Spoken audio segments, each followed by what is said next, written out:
Welcome to today's edition of the show podcast.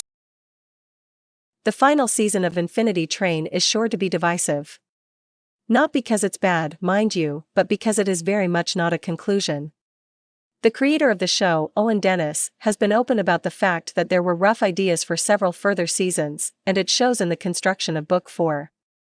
It's a continuation and expansion of what came before, but much like the name of the show, the possibilities still seem endless when it comes to a close.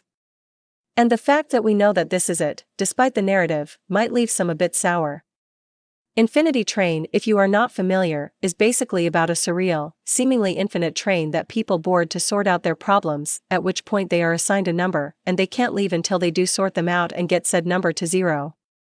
Book 4 follows the journey of a pair of passengers, Min-ji-ai and Ryan, who grew up together with a dream of performing in a band.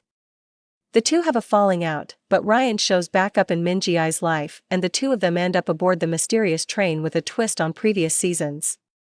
They seemingly have the exact same number, and it goes up and down for them both. Joining the two is Kez, a flying, talking concierge belle that is constantly getting into and out of trouble. It's a strong season that deals with being honest about your feelings, which is kind of Infinity Train's whole thing, and apologizing when you've done something wrong, but also realizing when you haven't. Kez is a particular highlight as she, perhaps more than other denizens that have been part of the main cast save for MT, has her own flawed journey of discovery that parallels that of the passengers.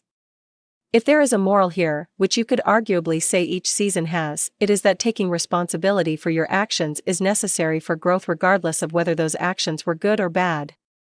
By comparison, Book 4 is less compelling than its immediate predecessor, and far more of a lighter experience.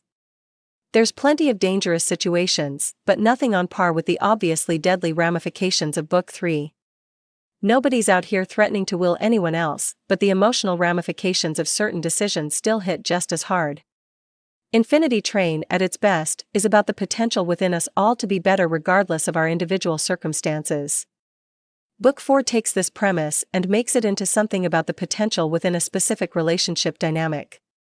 Every season has been largely about how the main cast understands and relates to their past, so bringing two passengers aboard at the same time that already have a history together only further complicates this in a good way.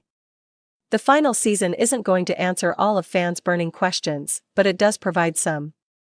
It never quite reaches the heights of previous seasons, but it does delve deeper into the relationships between the main characters in a way that others have not.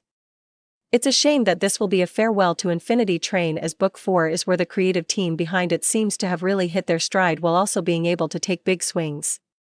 Not all of them land, but when they do, well, there's nothing quite like it.